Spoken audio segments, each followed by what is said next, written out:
Hello officers, audio video క్లారిటీగా ఉందా?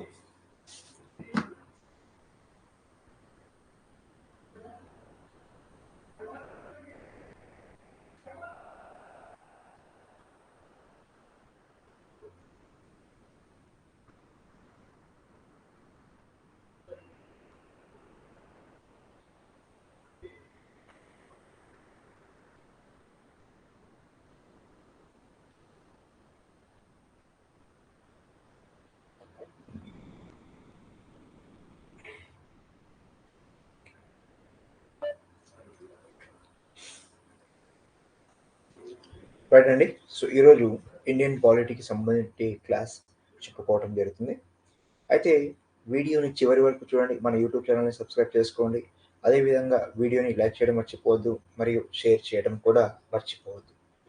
Okay. So Indian పాలిటీకి సంబంధించినటువంటి అంశాలలో 1858 భారత ప్రభుత్వ చట్టం గురించి చెప్పుకోవాలి. సో వాటికి సంబంధించినటువంటి అంశాలు ముందుగా చెప్పేసుకుని ఆ తర్వాత నోట్స్ తీసేసుకుందామండి.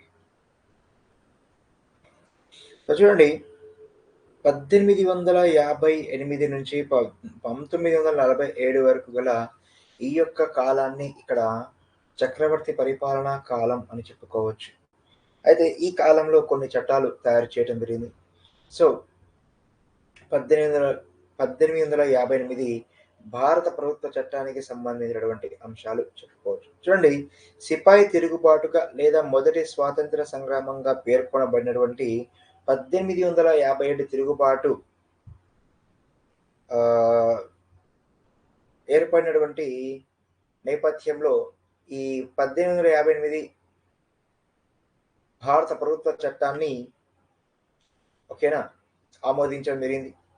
అయితే భారతదేశంలో మంచి ప్రభుత్వం కోసం చట్టం అని ఈ చట్టాన్ని పేర్కొనడం జరిగింది. మరి ఈ చట్టం తూర్పు ఇండియా కంపెనీ పాలన రద్దు చేసి బ్రిటిష్ ప్రభుత్వ అధికారులని భూభాగాలను మరియు రెవెన్యూ విధానాలను బ్రిటిష్ చక్రవర్తికి బదిలీ చేయటం జరిగింది. ఓకే. మరి ఈ చట్టానికి సంబంధించినటువంటి అంశాలు గనక గమనిస్తే చూడండి, 1858 భారత ప్రభుత్వ చట్టం ప్రకారం ఇక ముందు భారతదేశం హర్ మెజెస్ట్రీ మహారాణి పేరుపై పరిపాలించబడుతుంది. గవర్నర్ జనరల్ ఆఫ్ ఇండియా అనే హోదా వైస్రాయ్ ఆఫ్ ఇండియాగా మారుతుంది. ఓకే. సో భారతదేశంలో బ్రిటిష్ చక్రవర్తికి ప్రతినిధిగా వైస్రాయ్ అంటారు. ఈ రకంగా భారతదేశం మొట్టమొదటి వైస్రాయ్గా లార్డ్ కానింగ్ అయ్యారు. అంటే ఇక్కడ భారతదేశ గవర్నర్ జనరల్ ఒకరే ఉన్నారు, ఆయనకే మరొక పదవి కూడా ఏర్పాటు చేయడం జరిగింది. భారతదేశ సంస్థానాల్లో ఏమో వైస్రాయ్గా, భారతదేశంలోని బ్రిటిష్ భూభాగాలలో ఏమో భారతదేశ గవర్నర్ జనరల్గా ఈయన వ్యవహరిస్తారు. సో బోర్డ్ ఆఫ్ కంట్రోల్ మరియు బోర్డ్ ఆఫ్ డైరెక్టర్ వ్యవస్థని రద్దు చేసి ద్వంద్వ ప్రభుత్వ వ్యవస్థను ముగించడం జరిగింది. కొత్తగా secretary of state for India, భారత రాజ్యాంగ కార్యదర్శి అనే పదవిని ఏర్పాటు చేయటం జరిగింది. ఓకే. ఇతను బ్రిటిష్ మంత్రివర్గానికి చెందినవాడు. భారతదేశం యొక్క పరిపాలనపై ఇతనికి నియంత్రణ ఉంటుంది. అయితే ఈ బ్రిటిష్ మంత్రివర్గానికి చెందినటువంటి భారత రాజ్యాంగ కార్యదర్శి ఓకేనా, ఇతను పార్లమెంటుకి బాధ్యత వహిస్తాడు అనేది మర్చిపోవద్దు. అంతేకాకుండా సెక్రటరీ ఆఫ్ స్టేట్కి సహాయంగా 15 మంది సభ్యులతో కూడినటువంటి ఒక సలహా మండలి ఉంటుంది. దీనికి భారత రాజ్యాంగ కార్యదర్శి స్టేట్ చైర్మన్గా ఉంటారు. ఇది ముఖ్యంగా గమనించాల్సినటువంటి విషయం అన్నమాట. మరి అంతేకాకుండా సెక్రటరీ ఆఫ్ స్టేట్ ఇన్ కౌన్సిల్ని అది ఏర్పాటు చేయడం జరిగింది. ఇండియా ఇంగ్లాండ్లోని దావాలకు వ్యవహారాలు చూడటం ఈ సెక్రటరీ ఆఫ్ స్టేట్ కౌన్సిల్ యొక్క పని అన్నమాట. అయితే 1858 చట్టం చాలా వరకు పరిపాలన యంత్రాంగాన్ని మెరుగుపరచడానికి ఉద్దేశించింది. అయితే ఇంగ్లాండ్ నుండి భారత ప్రభుత్వం నిర్ణయించబడుతుంది. సో అందుకే ఇది ఏ విధంగానూ భారత పరిపాలన వ్యవస్థని మౌలికంగా మార్చలేదు అనేది గమనించాల్సినటువంటి విషయం. ఆ తర్వాత చెప్పుకోవాల్సినటువంటి చట్టం భారత కౌన్సిల్ చట్టం 1861, ఇండియన్ కౌన్సిల్ యాక్ట్ ఆఫ్ 1861.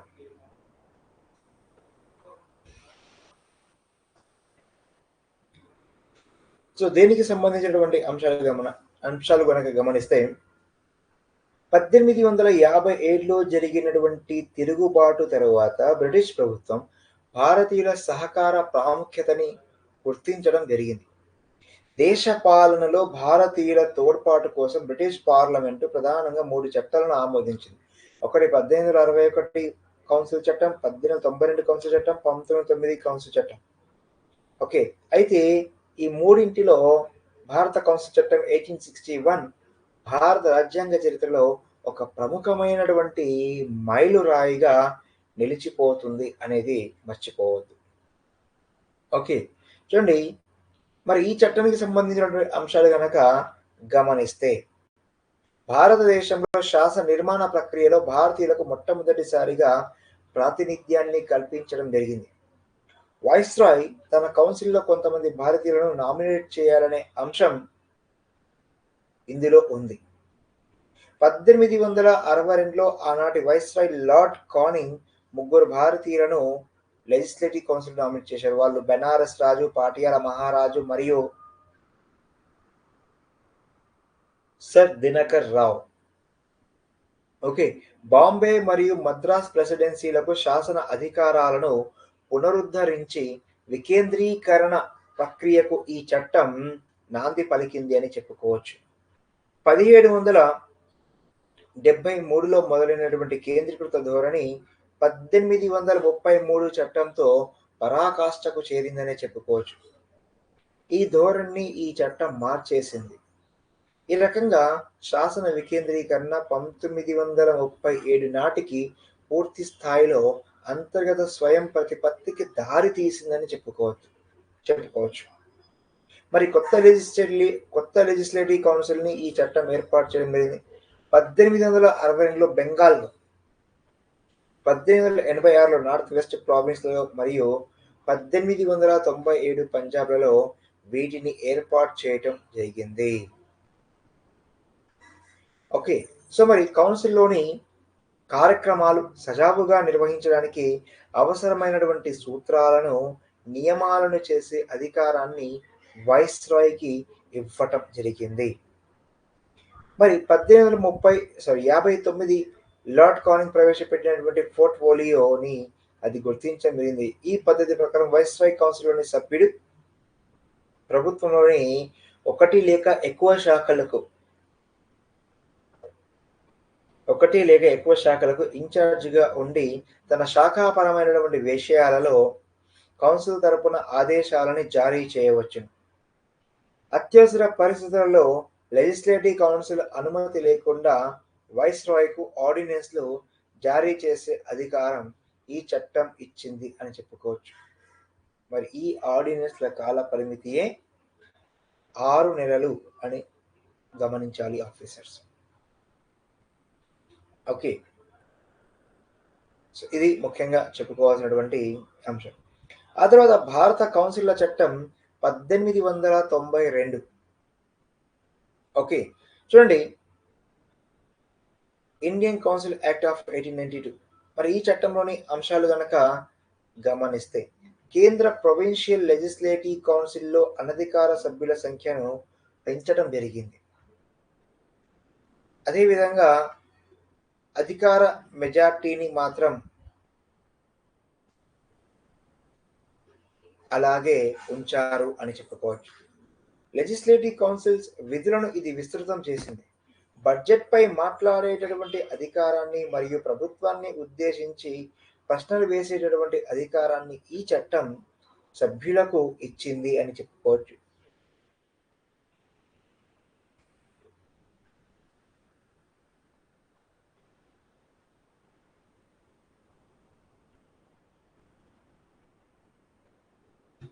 అదేవిధంగా సెంట్రల్ లెజిస్లేటివ్ కౌన్సిల్కు కొంతమంది అనధికార సభ్యులను ప్రొవిన్షియల్ లెజిస్లేటివ్ కౌన్సిల్లు బెంగాల్ ఛాంబర్ ఆఫ్ కామర్స్ సిఫార్సుల మేరకు నామినేట్ చేయడానికి ఈ చట్టం వైస్రాయ్కు వీలు కల్పిస్తుంది.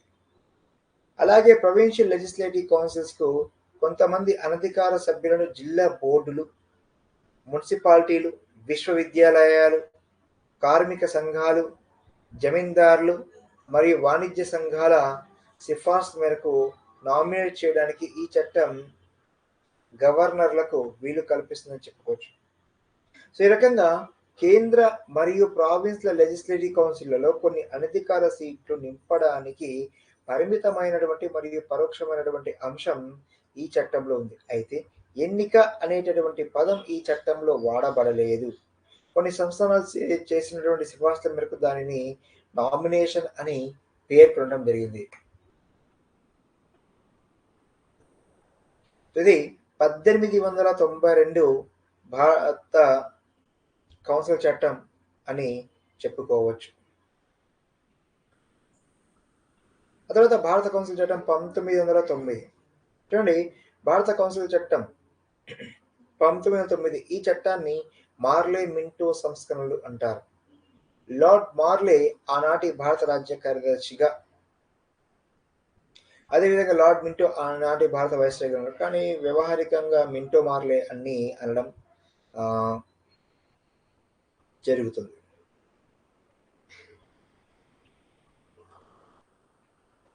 మరి ఈ చట్టం యొక్క లక్షణాలు ఈ క్రింది విధంగా ఉన్నాయి. కేంద్ర మరియు ప్రావిన్స్ల లెజిస్లేటివ్ కౌన్సిల్లో సభ్యుల సంఖ్యను పెంచడం జరిగింది.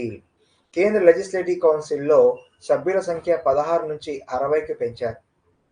ప్రావిన్స్ల లెజిస్లేటివ్ కౌన్సిల్లో సభ్యుల సంఖ్య ఒకే తీరున లేదు అని చెప్పుకోవచ్చు. కేంద్ర లెజిస్లేటివ్ కౌన్సిల్లో అధికార మెజార్టీని అలాగే ఉంచారు. కానీ ప్రావిన్స్ల లెజిస్లేటివ్ కౌన్సిల్స్లో అనధికార మెజార్టీని ఉంచారు.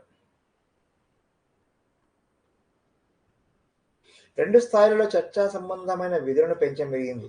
ఉదాహరణకు సభ్యులు అనుబంధ ప్రశ్నలు వేయవచ్చు మరియు బడ్జెట్పై తీర్మానాలు చేయవచ్చు. వైస్రాయ్ మరియు గవర్నర్ల కార్యనిర్వాహక మండలిలో మొదటిసారిగా భారతీయులకు సభ్యత్వాన్ని కల్పించారు. సత్యేంద్ర ప్రసాద్ సిన్హా గారు వైస్రాయ్ కార్యనిర్వాహక మండలిలో చేరిన మొట్టమొదటి భారతీయుడు. ఇతనిని లా మెంబర్గా నియమించడం జరిగింది.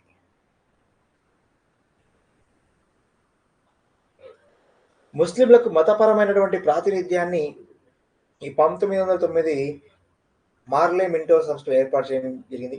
సో వీరికి ప్రత్యేక నియోజకవర్గాలను ఏర్పాటు చేశారు. దీని ప్రకారం ముస్లిం సభ్యులను ముస్లిం ఓటర్లు ఎన్నుకోవాలి. ఈ విధంగా ఈ చట్టం మతతత్వానికి చట్టబద్ధత కల్పించింది. ఈ కారణంగానే లార్డ్ మింటోని మత నియోజకగణాల పితామహుడు అని పేర్కొన్నారు. తర్వాత ప్రెసిడెన్సీ కార్పొరేషన్లకు, ఛాంబర్ ఆఫ్ కామర్స్కి, విశ్వవిద్యాలయాలకు మరియు జమీందారులకు కూడా ప్రత్యేక ప్రాతినిధ్యాన్ని కల్పించడం జరిగింది. ఓకే, సో ఇది అధ్యక్ష ముఖ్యంగా చెప్పుకోవాల్సినటువంటి అంశాలు. సో మరి 1858 చట్టం నుంచి 1909 భారత కౌన్సిల్ చట్టం వరకు నోట్స్ తీసేసుకుందాం అధ్యక్ష.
రైట్, నోట్స్ తీసేసుకుందామమ్మా.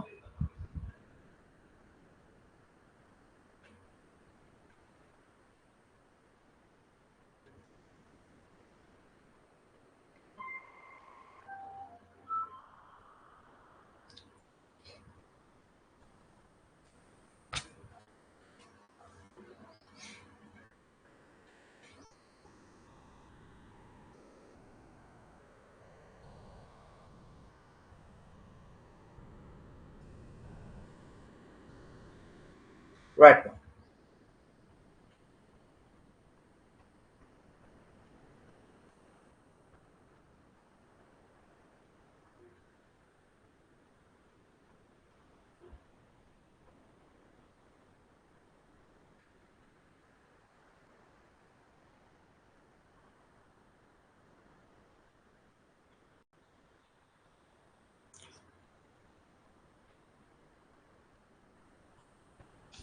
రైట్. సో చక్రవర్తి పాలనకు సంబంధించినటువంటి అంశాలలో ముందుగా చెప్పుకోవాల్సినటువంటి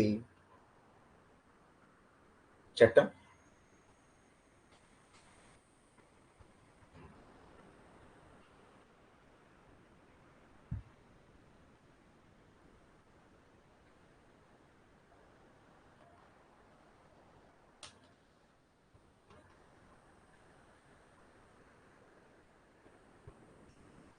గవర్నమెంట్ ఆఫ్ ఇండియా యాక్ట్.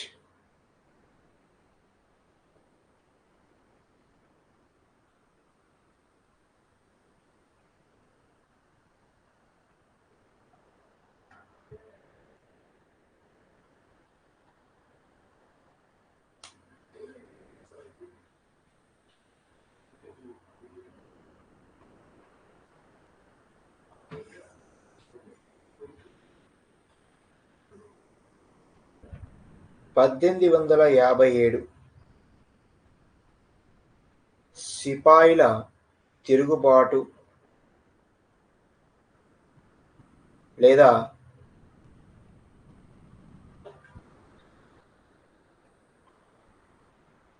భారత తొలి స్వాతంత్ర్య సంగ్రామ సందర్భంగా లేదా తరువాత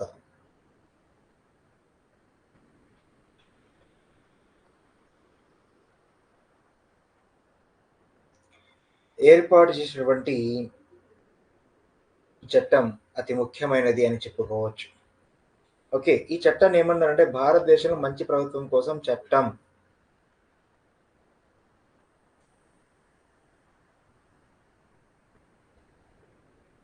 భారతదేశంలో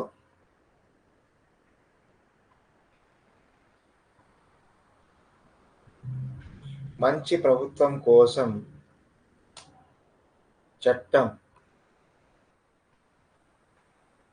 అని వ్యాఖ్యానించడం జరిగింది. రైట్.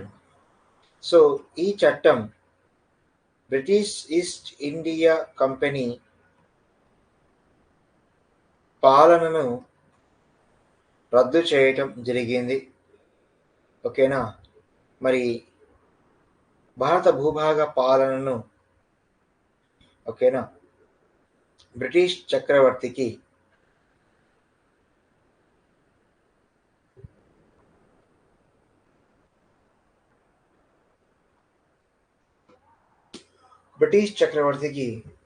అప్పగించడం జరిగింది, బదిలీ చేయడం జరిగింది.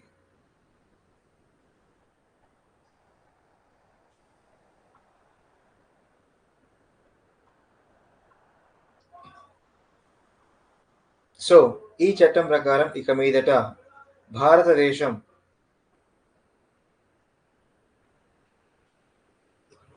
Her మెజెస్ట్రీ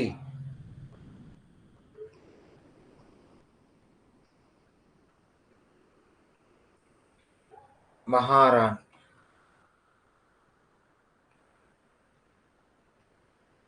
okay.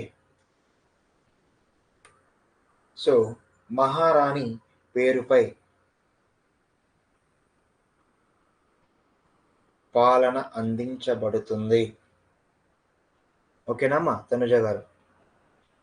నెక్స్ట్ ఏంటి, ఇక్కడ గవర్నర్ జనరల్ ఆఫ్ ఇండియాకి ఇక్కడ వైస్రాయ్ హోదా కల్పించడం జరిగింది. ఇతనేమో భారత్లోని బ్రిటిష్ భూభాగాలపై, అదేవిధంగా ఇతనే వైస్రాయ్గా భారతదేశంలోని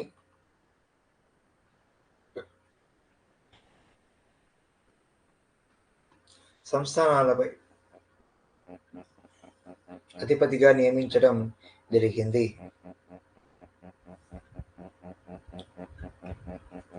అదేవిధంగా board of control, board of directors వ్యవస్థను రద్దు చేశారు.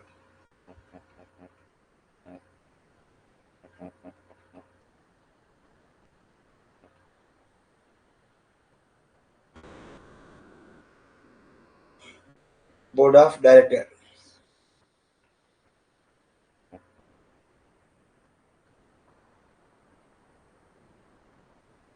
వ్యవస్థను రద్దు చేసి ద్వంద్వ ప్రభుత్వ వ్యవస్థను రద్దు చేశారు.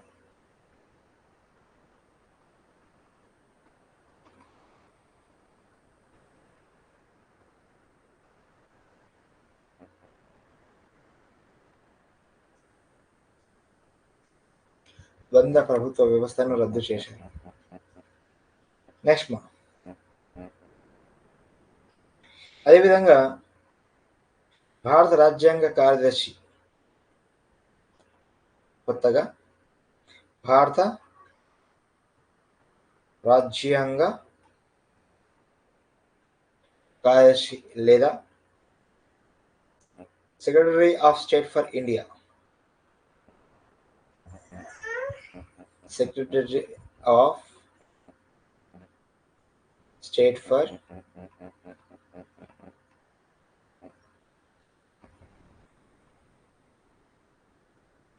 ఇండియా అనేటటువంటి పదవిని సృష్టించారు. ఓకే, సో ఈ భారత రాజ్యాంగ కార్యదర్శి బ్రిటిష్ మంత్రివర్గానికి చెందినవాడు.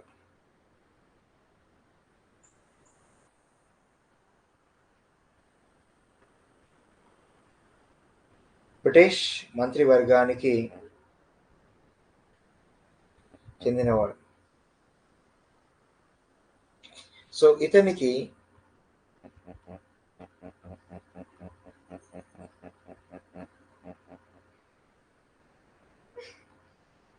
భారతదేశ పరిపాలనపై నియంత్రణ ఉంటుంది. ఇతను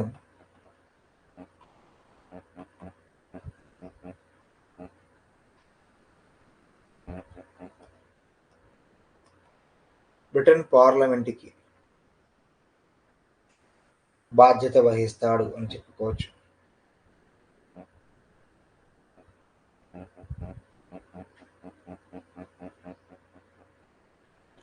ఓకే, అదేవిధంగా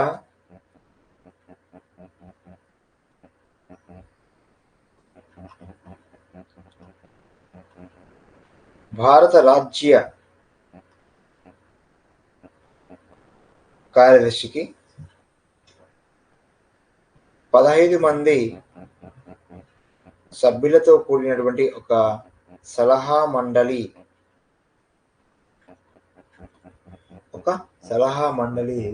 ఉంటుంది అని చెప్పుకోవచ్చు. అధ్యక్ష,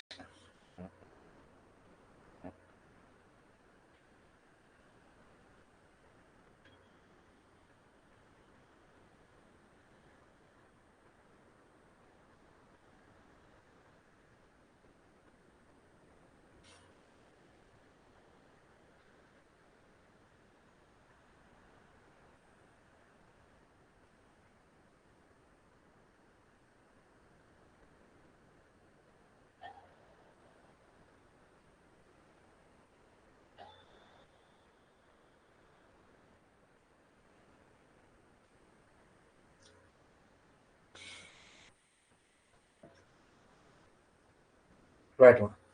మరి ఈ సలహా మండలికి ఓకేనా భారత రాజ్య కార్యదర్శి స్టేట్ చైర్మన్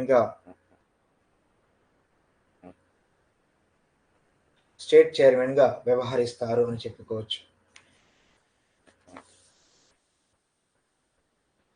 అదేవిధంగా secretary of state in council ని అది ఏర్పాటు చేసింది.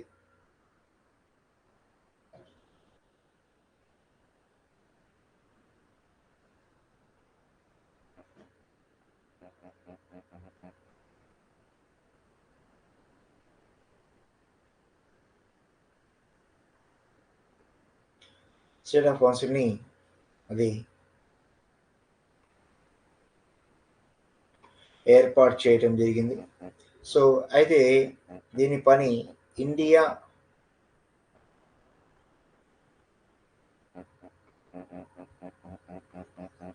ఇంగ్లాండ్‌లో దావాలు, వ్యవహారాలు చూడటం జరుగుతుంది.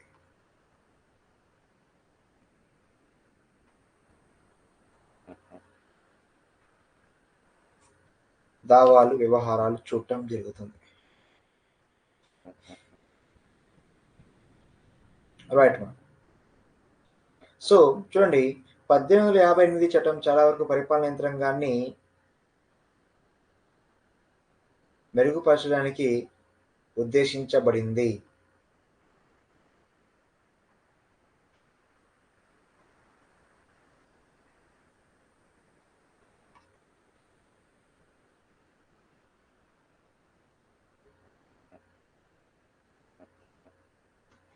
మెరుగుపరచడానికి ఉద్దేశించబడింది అని చెప్పుకోవచ్చు. అయితే ఇంగ్లాండ్ నుండి భారత ప్రభుత్వం నియంత్రించబడింది.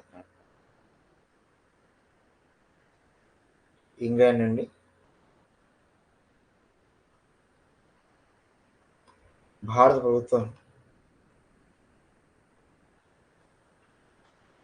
నియంత్రించబడింది అని చెప్పుకోవచ్చు.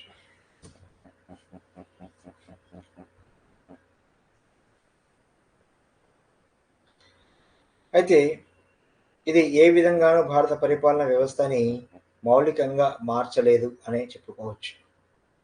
నెక్స్ట్ భారత కౌన్సిల్ల చట్టం.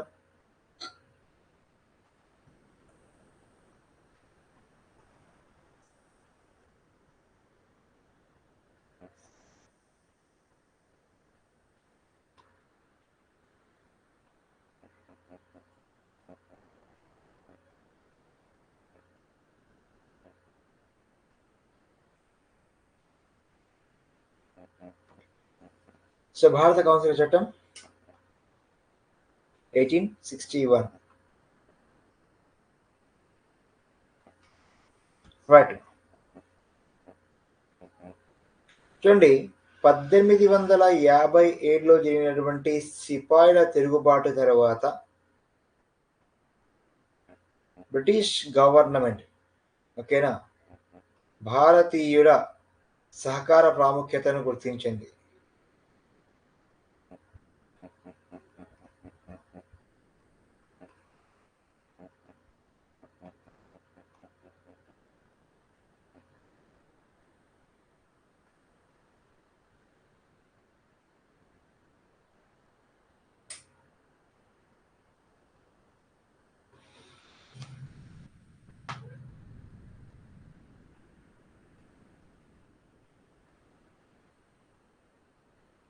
ఫ్యూ సెకండ్స్ మా, ఒక్క 2 minutes కొద్దిగా వాటర్ తాగేసి వచ్చేస్తాను.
రైట్ మా, ఆడియో క్లారిటీగా ఉందా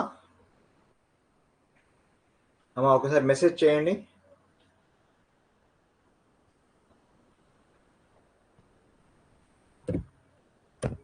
నేనైతే కనిపించను నోట్స్ అయ్యే వరకు. ఆడియో క్లారిటీగా ఉందా తనుజ గారు? సో 1857 సిపాయిల తిరుగుబాటు తర్వాత బ్రిటిష్ ప్రభుత్వం వారు భారతీయుల సహకార ప్రాముఖ్యతని గుర్తించింది అని చెప్పుకోవచ్చు. Okay, right.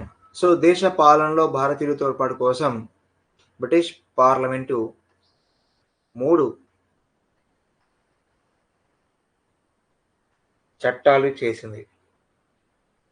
3 చట్టాలు చేసింది లేదా 3 చట్టాలు ఆమోదించిందని చెప్పుకోవచ్చు. ఒకటి 1861, 1892, 1909 చట్టాలు అని చెప్పుకోవచ్చు.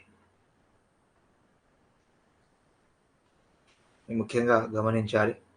అయితే 1861 భారత రాజ్యాంగ చరిత్రలో ఒక ప్రముఖమైనటువంటి మైలురాయిగా చెప్పుకోవచ్చు ఈ 1861 చట్టం. ఓకే. సో గమనిస్తే ఏంటి? భారతదేశంలో శాసన నిర్మాణ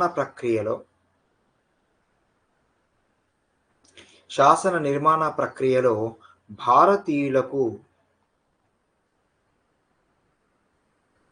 మొదటిసారిగా ప్రాతినిధ్యాన్ని కల్పించడం జరిగింది. ఓకే, ఆ రకంగా వైస్రాయ్ తన కౌన్సిల్లో కొంతమంది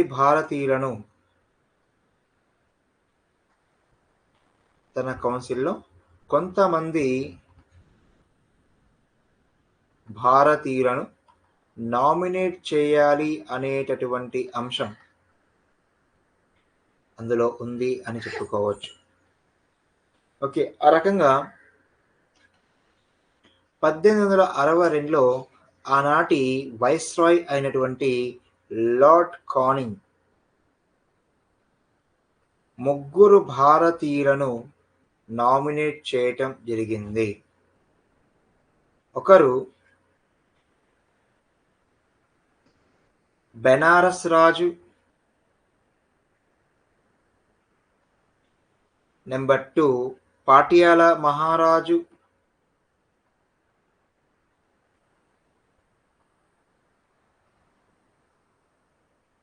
నెంబర్ 3 సర్ దినకర్ రావ్.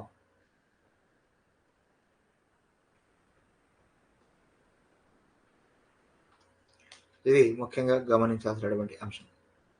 అంతేకాకుండా బాంబే మరియు మద్రాస్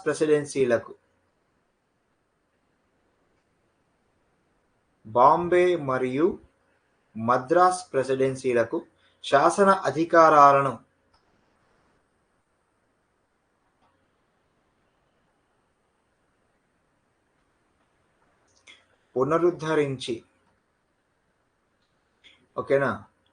పునరుద్ధరించి ఏం చేయటం జరిగింది?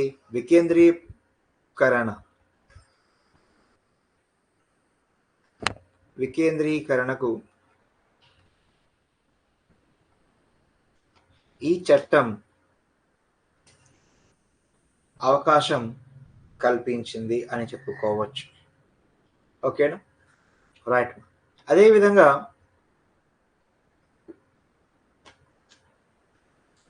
1773లో ప్రారంభమైనటువంటి కేంద్రీకృత ధోరణి 1833 చట్టంతో పరాకాష్ఠకు చేరిందనే చెప్పుకోవచ్చు. Okay, right. ఈ ధోరణిని 1861 కౌన్సిల్ల చట్టం మార్చివేసింది. ఓకేనా. సో ఈ రకంగా 1861లో ప్రారంభమైనటువంటి వికేంద్రీకరణ 1937 నాటికి పూర్తి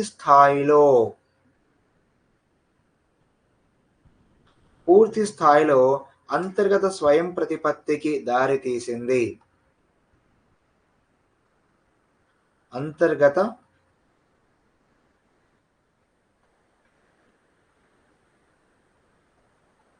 స్వయం ప్రతిపత్తికి దారితీసింది అని చెప్పుకోవచ్చు. ఇది ముఖ్యంగా గమనించాల్సినటువంటి అంశాలు. మరి అంతేకాకుండా ఈ చట్టం కొత్త లెజిస్లేటివ్ కౌన్సిల్ని ఏర్పాటు చేసింది? కొత్త లెజిస్లేటివ్ కౌన్సిల్ని ఏర్పాటు చేసింది అని చెప్పుకోవచ్చు. ఓకే. అదేవిధంగా 1862లో బెంగాల్లో, అదేవిధంగా 1866లో నార్త్ వెస్టర్న్ ప్రావిన్స్‌లలో,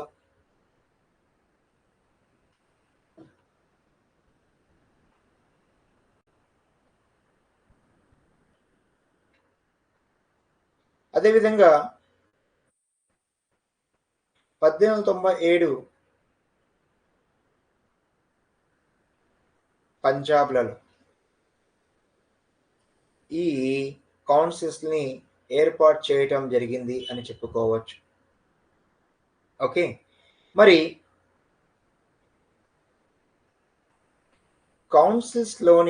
కౌన్సిల్‌లోని కార్యక్రమాలు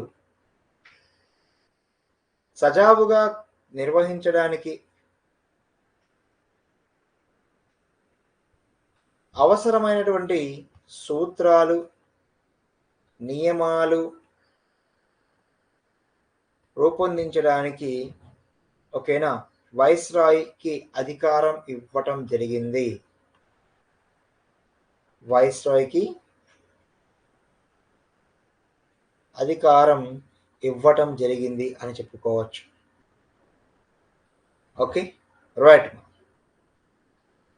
అంతేకాకుండా 1859లో లార్డ్ కానింగ్ ప్రవేశపెట్టినటువంటి పోర్ట్‌ఫోలియో విధానాన్ని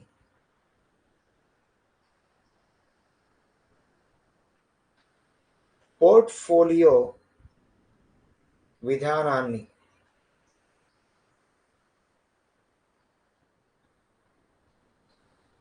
ఇది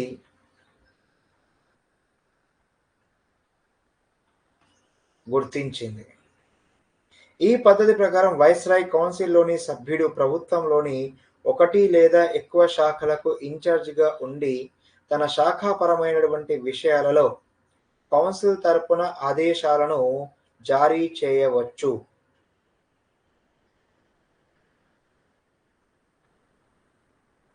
వైస్రాయ్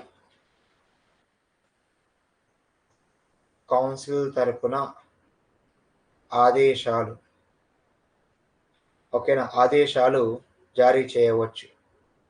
ఓకే. ఒకటి లేదా ఎక్కువ శాఖలకు ఇన్ఛార్జిగా ఉండి తన శాఖాపరమైనటువంటి విషయాల్లో కౌన్సిల్ తరపున ఆదేశం జారీ చేయవచ్చు. ఆదేశం అంటే అది ఆర్డినెన్స్. ఓకే. సో అత్యవసర పరిస్థితులలో లెజిస్లేటివ్ కౌన్సిల్ అనుమతి లేకుండా వైస్రాయ్‌కు ఆర్డినెన్స్ జారీ చేసే అధికారం ఈ చట్టం కల్పించబడింది.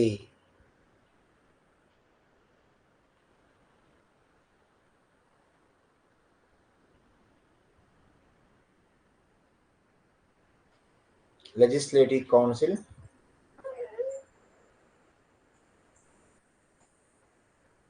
అనుమతి లేకుండా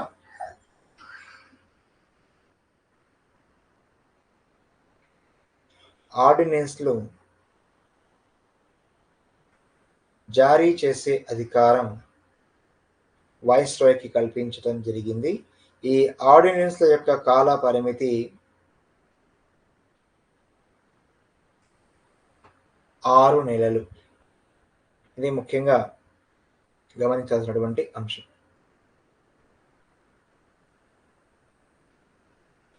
ఆ తర్వాత చెప్పుకోవాల్సింది భారత కౌన్సిల్ల చట్టం 1892.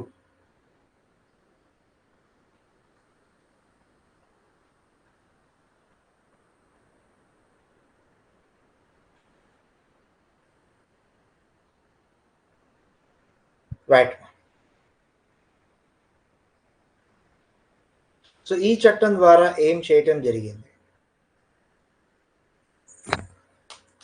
ఈ చట్టం ద్వారా ఏం చేయడం జరిగింది అంటే కేంద్ర, ప్రొవిన్షియల్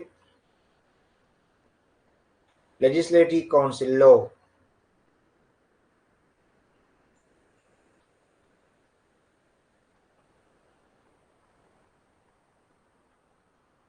లెజిస్లేటివ్ కౌన్సిల్లో అనధికార సభ్యుల సంఖ్యను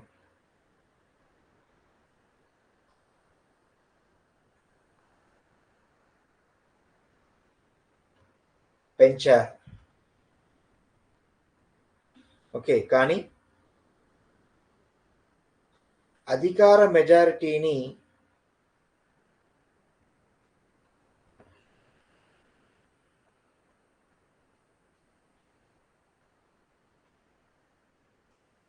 అలాగే ఉంచారు అని చెప్పుకోవచ్చు.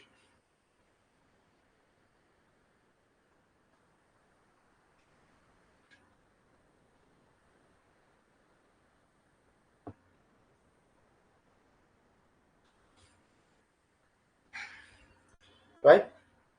అదేవిధంగా లెజిస్లేటివ్ కౌన్సిల్ విధులను ఇది విస్తృతం చేసింది.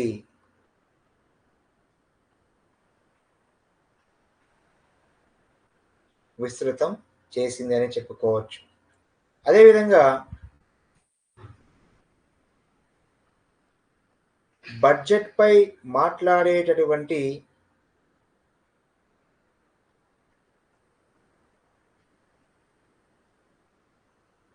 అధికారాన్ని ఇవ్వటం జరిగింది. అదేవిధంగా ప్రభుత్వాన్ని ఉద్దేశించి ప్రశ్నలు వేసే అధికారాన్ని ఈ చట్టం సభ్యులకు కల్పించింది అని చెప్పుకోవచ్చు. రైట్ మా. అదేవిధంగా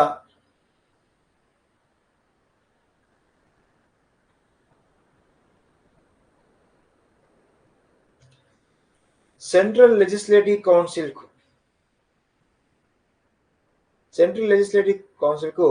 కొంతమంది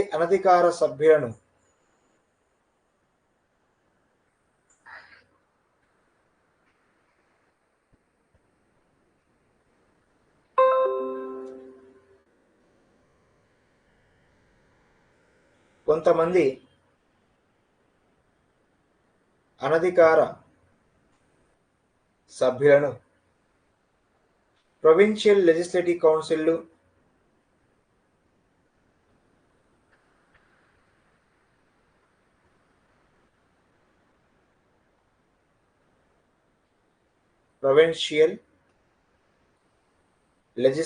కౌన్సిల్ అదేవిధంగా Bengal chamber of commerce, Bengal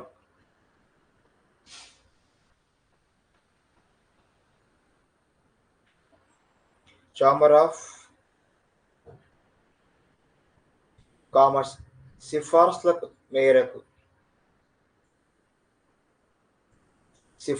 మేరకు నామినేట్ చేయడానికి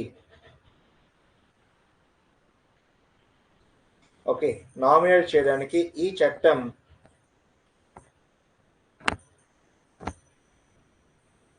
వైస్ రాయ్కు వీలు కల్పిస్తుంది.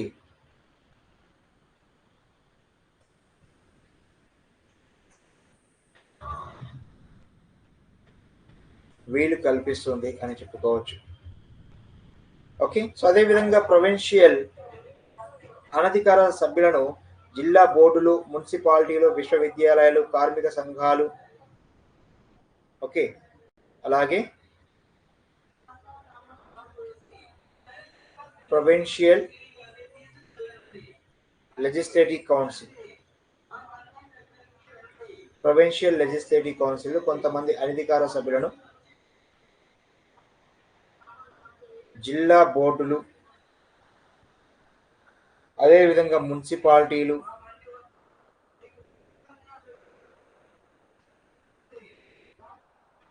అదేవిధంగా విశ్వవిద్యాలయాలు,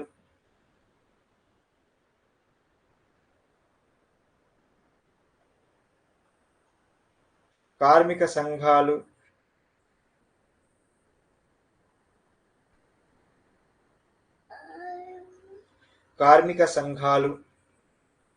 జమీందార్లు మరియు వాణిజ్య సంఘాల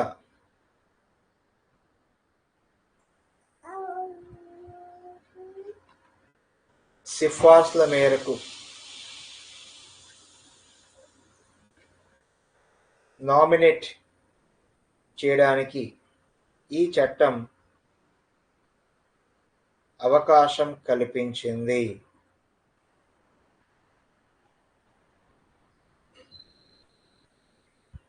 ఈ చట్టం అవకాశం కల్పించింది అని చెప్పుకోవచ్చు ఆఫీసర్స్. రైట్. సో మరి అంతేకాకుండా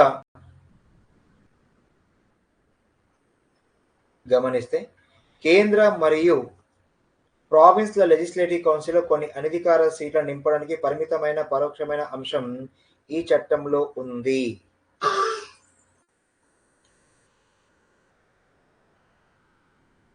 కేంద్ర మరియు ప్రొవిన్షియల్ లెజిస్లేటివ్ కౌన్సిల్లలో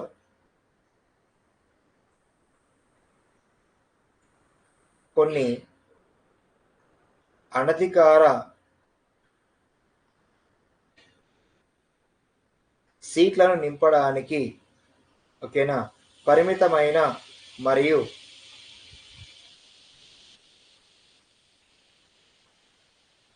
పరోక్షమైన అంశం ఇందులో ఉంది.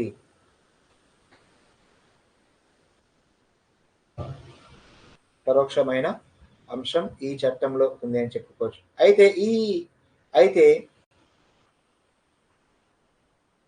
ఎన్నిక అనేటటువంటి పదం ఈ చట్టంలో వాడలేదు అని చెప్పుకోవచ్చు.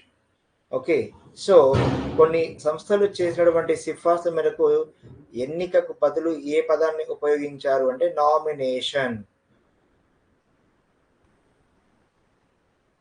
నామినేషన్ అనేటటువంటి పదాన్ని ఉపయోగించడం జరిగింది.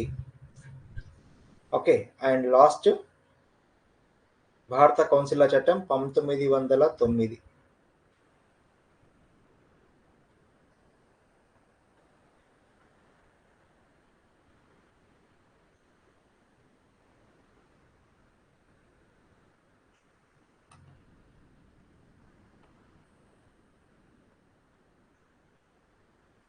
రైట్ మా, ఈ చట్టాన్ని ఇక్కడ ఏమంటారు అంటే మార్లే మింటో సంస్కరణలు అంటారు. అమ్మ మళ్ళీ 11:15 జోగ్రఫీ ఉంటుందమ్మా, సౌర కుటుంబం. ఓకేనమ్మా తనుజ గారు?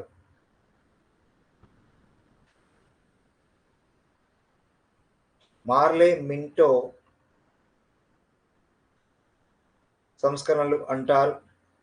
లార్డ్ మార్లే ఆనాటి భారత రాజ్య కార్యదర్శి.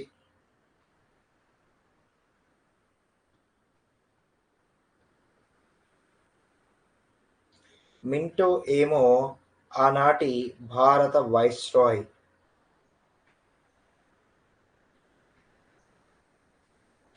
Okay right. మరి ఈ చట్టంకి సంబంధించినటువంటి అంశాలలో గమనిస్తే ఓకే కేంద్ర మరియు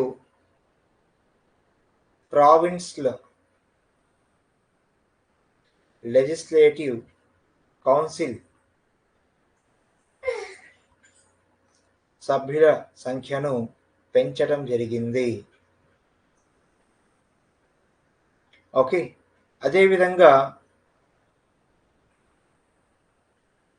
కేంద్ర లెజిస్లేటివ్ కౌన్సిల్లో 16 నుంచి 60కి పెంచారు. అదేవిధంగా ప్రావిన్స్ల లెజిస్లేటివ్ కౌన్సిల్లో కనుక గమనిస్తే సభ్యుల సంఖ్య ఒక తీరున లేదు. అంటే కొన్ని చోట్ల ఎక్కువగా, కొన్ని చోట్ల తక్కువగా అని చెప్పుకోవచ్చు అధ్యక్ష. ఓకే రైట్ మా.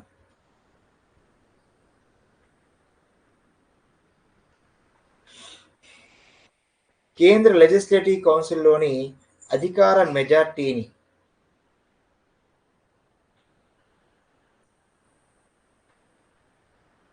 ఓకేనా అధికార మెజార్టీని అలాగే ఉంచారు.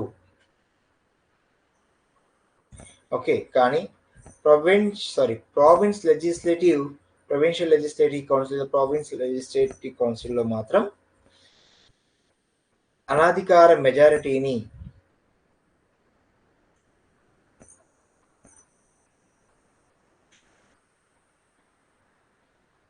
పెంచారు అని చెప్పుకోవచ్చు అధ్యక్ష. Okay right. అదేవిధంగా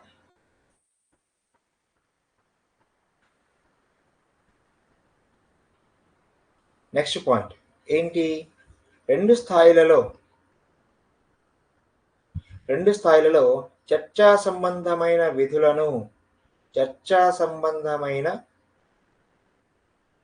విధులను పెంచటం జరిగింది.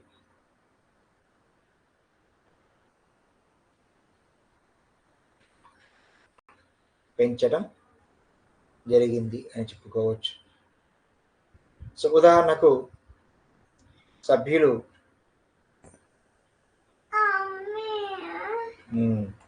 అనుబంధ ప్రశ్నలు వేయవచ్చు,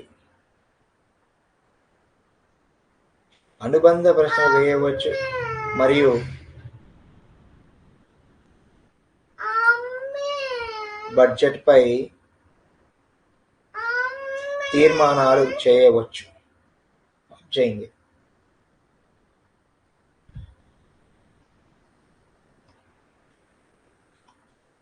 నెక్స్ట్ వైస్రాయ్ మరియు గవర్నర్ల కార్యనిర్వాహక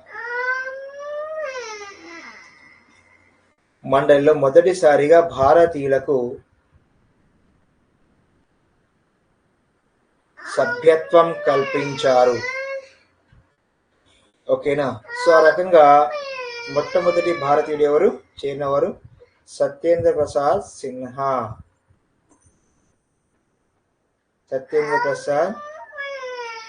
సిన్హా అని చెప్పుకోవచ్చు. సో ఇతనిని లా మెంబర్గా నియమించటం జరిగింది. అదేవిధంగా ఈ చట్టం ముస్లింలకు మతపరమైనటువంటి ప్రాతినిధ్యాన్ని కల్పించింది.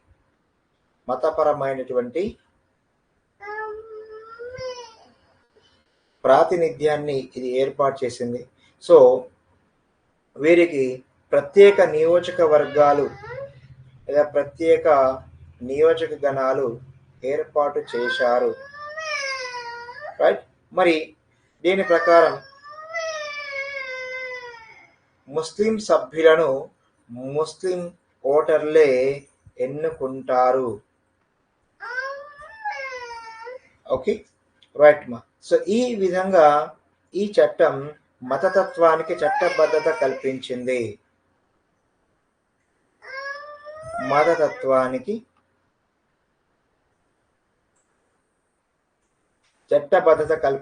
అని చెప్పుకోవచ్చు. సో ఆ రకంగా లార్డ్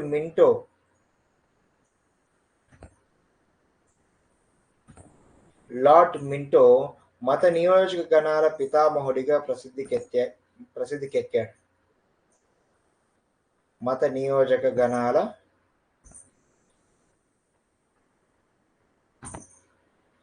పితామహుడిగా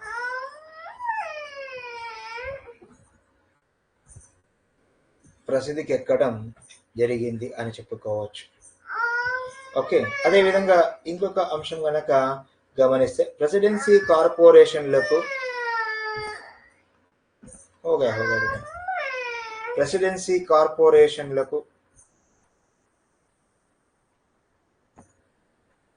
ఛాంబర్స్ ఆఫ్ కామర్స్ కి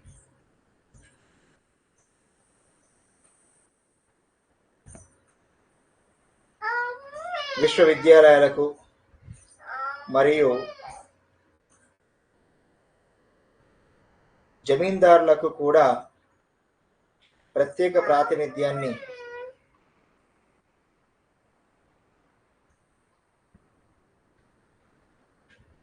ప్రత్యేక ప్రాతినిధ్యాన్ని ఈ చట్టం కల్పించింది అని చెప్పుకోవచ్చు. సో ఇది అధ్యక్ష ఈ రోజుకి సంబంధించి. రేపు భారత ప్రభుత్వ చట్టం 1919 తర్వాత సైమన్ కమిషన్ తర్వాత భారత ప్రభుత్వ చట్టం 1935 వీటికి సంబంధించినటువంటి అంశాలు కూడా తెలుసుకుందాం ఆఫీసర్స్. ఓకే, ఎట్టి పరిస్థితుల్లో మర్చిపోవద్దు. Thank you very much. All the best.